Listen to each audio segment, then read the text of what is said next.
Tucked under the rear seat of your F-150 PowerBoost is a battery pack about the size of a large cooler.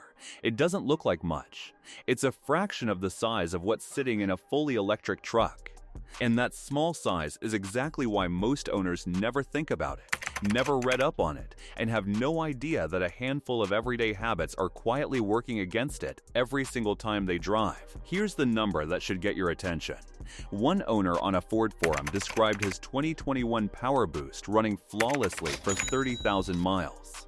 Then getting hit with a "Stop safely now" warning and a truck that locked itself in park. It happened again a month later. The third time, it didn't start at all. The dealer had to pull the fuel tank just to access the battery pack, replace burnt connectors along with it, and the repair took 2.5 weeks waiting on parts.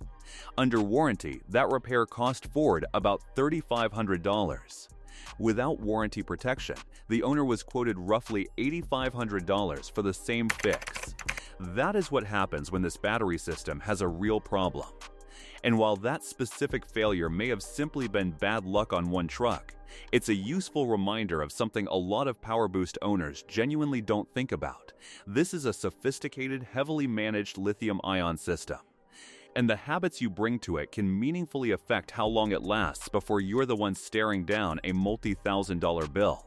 The PowerBoost Hybrid is still a relatively new segment for Ford, and there's almost no dedicated content out there walking owners through what actually helps or hurts this specific battery long-term. Today, that changes. 5 habits that are quietly working against your PowerBoost battery, what they're actually doing to the pack, and exactly what to do differently, starting with your very next drive. Let's get into it. Hit subscribe and turn on the bell notification. As PowerBoost ownership keeps growing, this channel is going to be one of the only places digging into the real, practical side of keeping this hybrid system healthy for the long haul, not just spec sheets, but the actual habits that matter. Subscribe now, and let's get into what's affecting your battery. A quick word on what you're actually dealing with before the list. It helps to understand what makes the PowerBoost battery different from what you might assume, because that context changes how seriously some of these habits should be taken. The PowerBoost system pairs the 3.5-liter EcoBoost V6 with a 47-horsepower electric motor, combining for 430 horsepower and 570 lb-ft of torque.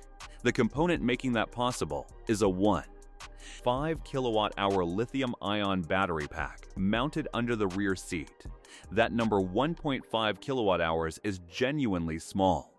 For comparison, a fully electric vehicle's battery pack is measured in the tens of kilowatt-hours. The PowerBoost pack is a fraction of that size, which is part of why it fits seamlessly under the rear seat without disrupting the truck's normal layout. Because the pack is small, Ford manages it aggressively. According to detailed discussion among PowerBoost owners who have actually monitored their systems with diagnostic tools, Ford keeps the battery operating within a tight state of charge window, generally cited around 40 to 60 or 70% of total capacity, never running it down toward empty and never charging it toward full. The system is also liquid-cooled, with dedicated thermal management built around the pack specifically to protect it from temperature extremes. This is a deliberate engineering choice, and it's a smart one. By keeping the battery in that narrow middle band of charge and actively managing its temperature, Ford is doing everything possible at the system level to maximize the lifespan of a battery that's intentionally kept small and inexpensive relative to a full EV pack. Ford backs the high-voltage battery with an 8-year, 100,000-mile warranty in most cases, which gives you a real sense of the confidence level Ford has in the design under normal conditions. But normal conditions is the key phrase. The battery management system handles a lot automatically.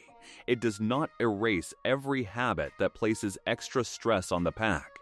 Here are the 5 that matter most. Habit #5. Letting the truck sit for extended periods without driving it. This is the habit most likely to catch owners off guard, because it doesn't feel like a habit at all. It feels like simply not using the truck.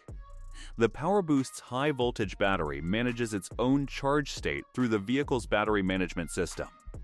And it does not require external charging the way a plug-in hybrid or EV does. That part is genuinely convenient, but the battery management system needs the vehicle to actually run periodically to do its job of balancing and maintaining the pack's charge level. When a PowerBoost truck sits unused for an extended period weeks during a deployment, a long work trip, seasonal storage, both the standard 12-volt battery and, over a long enough timeline, the high-voltage system can be affected by the lack of regular operation.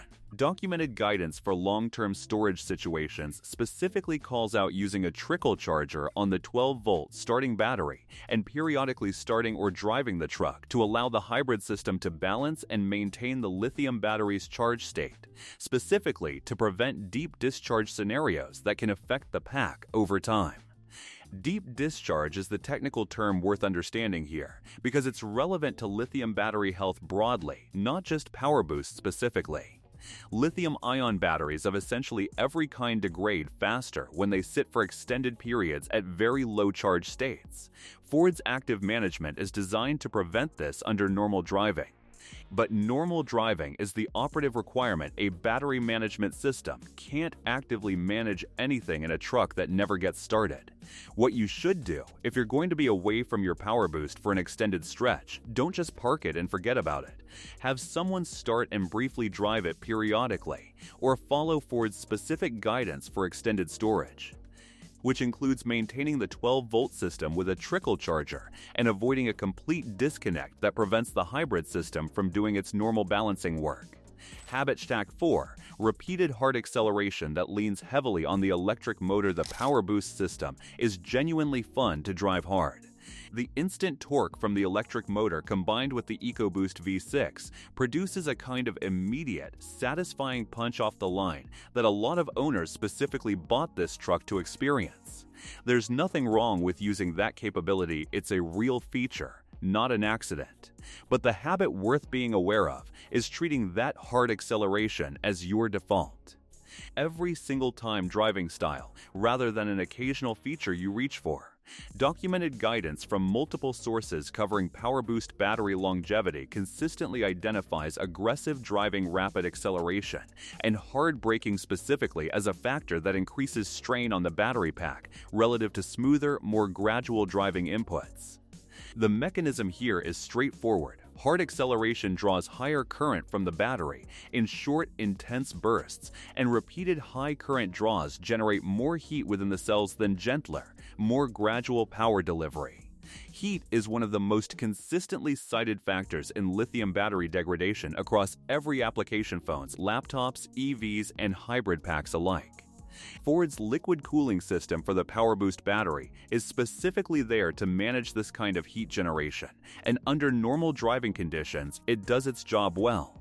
The concern is less about any single hard acceleration event and more about a driving pattern that consistently asks the small 1.5 kilowatt-hour pack to deliver peak output on a daily basis, day after day, year after year.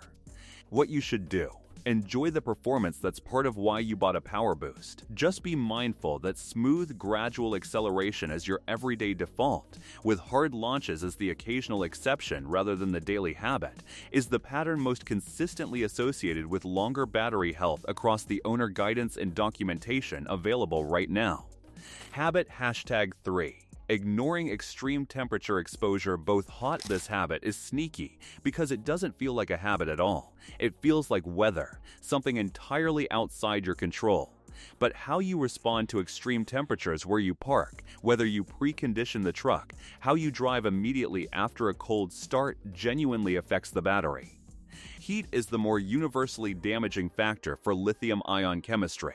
Hot weather conditions are consistently identified as accelerating battery degradation across the available guidance on PowerBoost longevity, and parking in direct sun for extended periods during summer months adds to the thermal load the cooling system has to manage.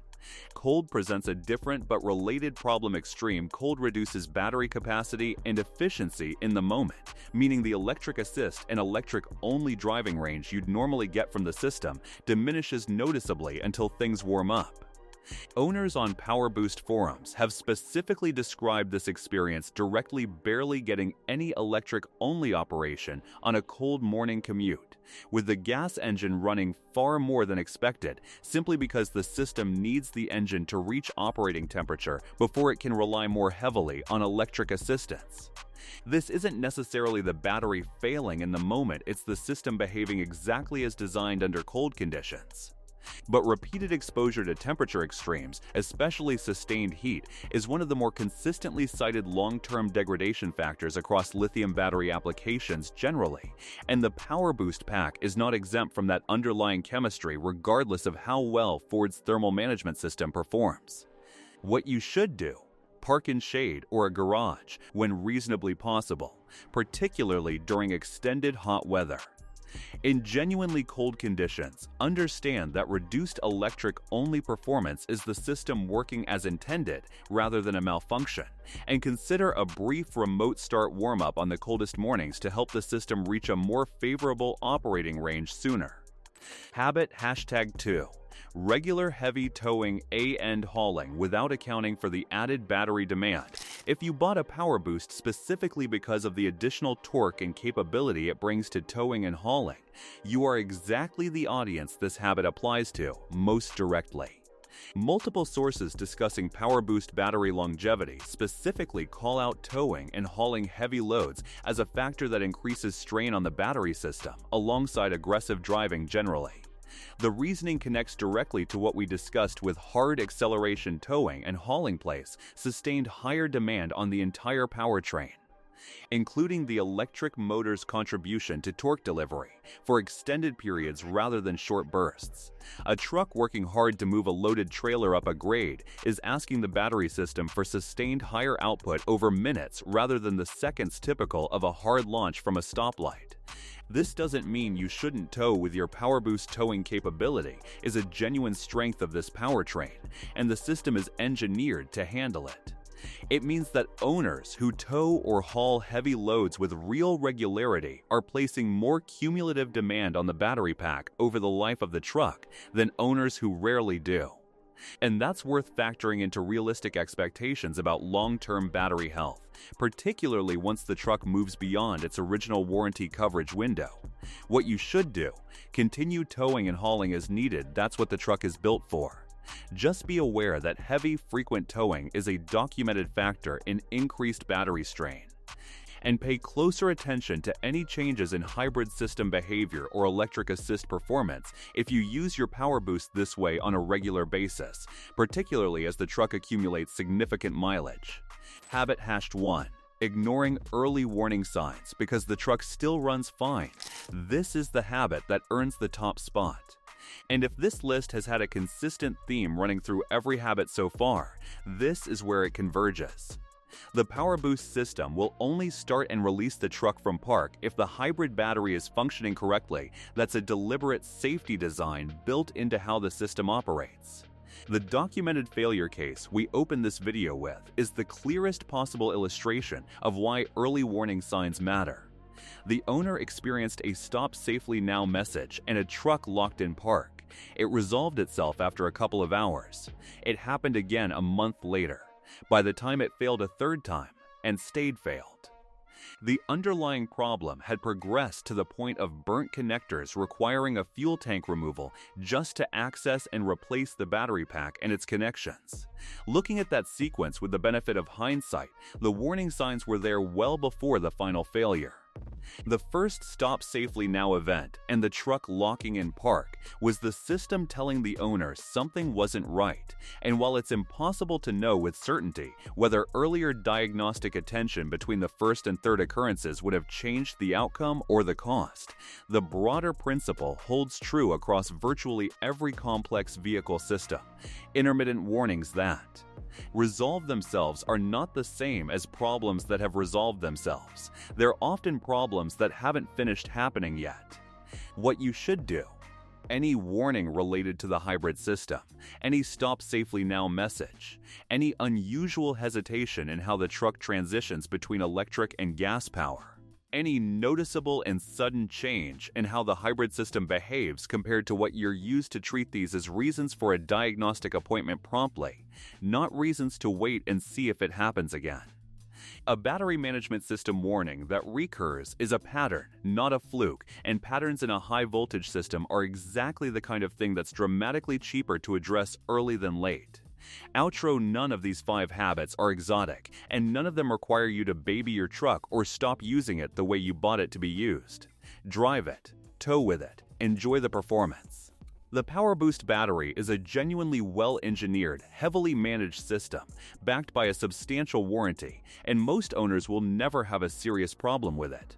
But the owners who get the longest, healthiest life out of this pack are generally the ones paying a little bit of attention, driving smoothly as their default rather than their exception, being mindful of extreme heat exposure, not letting the truck sit forgotten for months at a time, and treating any warning sign from the hybrid system as something worth addressing now rather than later.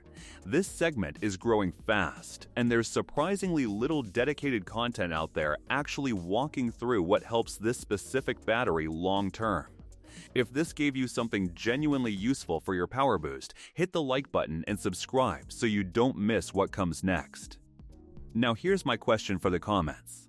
Which of these 5 habits describes your PowerBoost ownership most honestly? Pick one and tell me about it. A. I tow or haul heavy loads regularly with my PowerBoost, and I had never really connected that to long-term battery strain before I'm going to start paying closer attention to how the hybrid system behaves on those trips. B. My truck sits for extended periods, sometimes work travel, seasonal use, and I had no idea that mattered for the high-voltage battery specifically. I'm changing how I handle that going forward. C. I've had an intermittent hybrid system warning or weird behavior that resolved on its own, and I just kept driving because the truck still ran fine.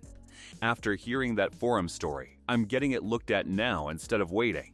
Drop your answer below. I read every comment. And if your PowerBoost has had a specific hybrid system issue not covered in this video, describe what happened along with your model year and mileage. Let's build the next video around what this community is actually experiencing. See you in the next one.